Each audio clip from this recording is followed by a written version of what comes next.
My sister and I became doctors on the exact same day, but our parents only cleared her massive debt. They told me I simply wasn't worth the investment.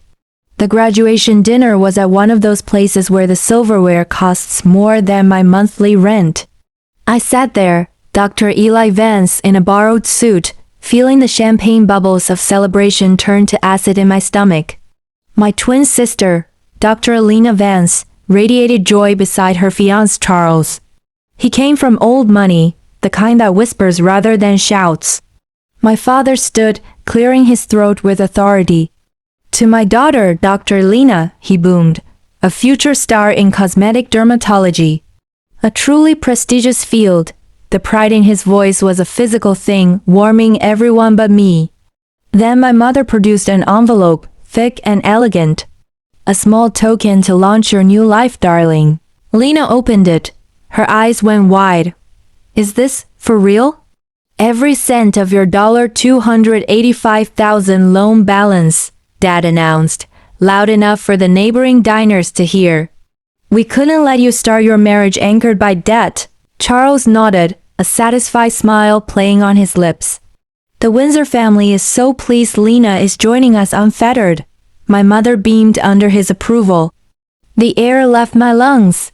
My own debt was a fraction of that, but it was still a mountain to me.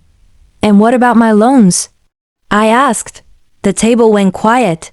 My father's smile vanished. Eli, not now. Don't be difficult. Difficult. We graduated from the same institution.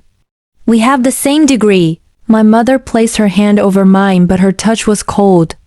Lena's path is different. Her choice of specialty is an asset. You chose family medicine. You'll be working in public health clinics. She said it like I'd chosen to collect trash. There are assistance programs for people in your situation. Be practical. In that moment, I wasn't a son. I was a ledger entry, and my column was in the red. I drove home in a daze, their words played on a loop. Not a worthy investment. Be practical. This was a familiar song. I remembered at 16, showing them my acceptance to a summer science program. Be realistic, Eli, my dad had said. That's for kids with connections. Yet that same year they funded Lena's failed online boutique without a second thought. I pulled into my apartment's lot, a world away from their gated communities. Inside, on my table, was the envelope from the loan servicer, first payment due. I slid down the wall onto the floor, the weight of their dismissal finally crushing me. But then, a switch flipped. The despair hardened into something solid, something sharp. I stood up. I walked to my desk and opened my laptop, not to my empty checking account, but to a secure encrypted portal. The screen loaded. The Arthur Gray Legacy Trust. Current balance, $3,750,000. My grandfather's voice echoed in my memory. Your parents see prestige, Eli. They don't see purpose. This isn't a gift. It's sovereignty. Use it to build a life they can't comprehend. The funds had unlocked upon my graduation. The very day they deemed me a poor bet.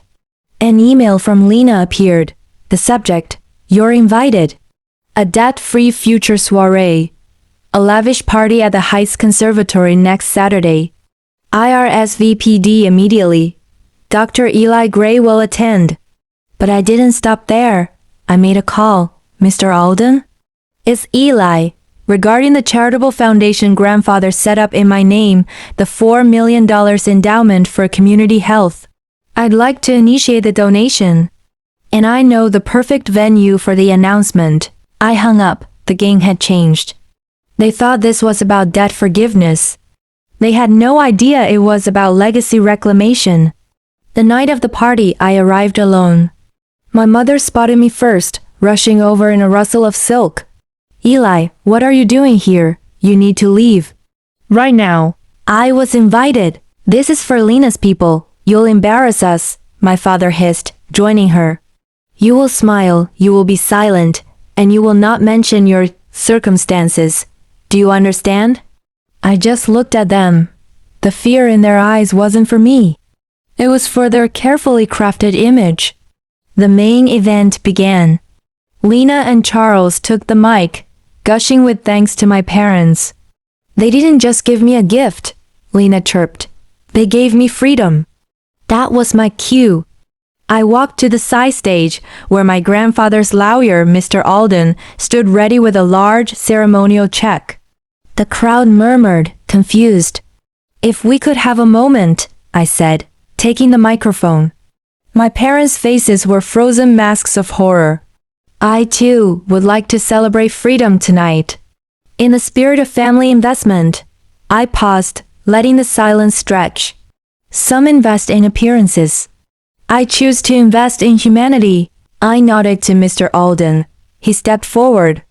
"On behalf of Dr. Eli Gray and the Arthur Gray legacy, I am honored to present a $4 million endowment to the City Free Clinic Network." The check was unveiled. The room erupted in a wave of shocked gasps, and then genuine applause from many guests. I looked directly at my parents, then at Lena. "This will fund pediatric care for thousands. A real investment in the community I'm proud to serve." But the night wasn't over. As the party dissolved into frantic whispers, Mr. Alden quietly handed my father a second, smaller envelope. "For your immediate review, sir." Inside was a simple notice. The loan his company took out 8 years ago, the one he secured with forged collateral against my grandfather's assets, had been called. The creditor wasn't a bank. It was the Arthur Gray Legacy Trust. He owed every penny to me. The look on his face was the final truth I needed. They'd wanted me to be realistic. I finally was. If you've ever been underestimated by your own family, hit like on this video. And subscribe to Winds of Thought for more stories about quiet strength and seismic payback. This was a story about turning silent dismissal into undeniable proof. If you found this story of quiet strength and seismic payback powerful, let us know in the comments. For more stories where revenge proves character, not pettiness, subscribe to Revenge Proves. Every story on Revenge Proves is a lesson that your silence was never weakness, but your strategy. The most brilliant revenge becomes the ultimate proof of your strength, confirming what you are always capable of. True victory is about stamping finality on their misconceptions, where a quiet, perfect response speaks loudest. This channel is dedicated to those moments where revenge proves you were never the person they underestimated. Thank you for watching.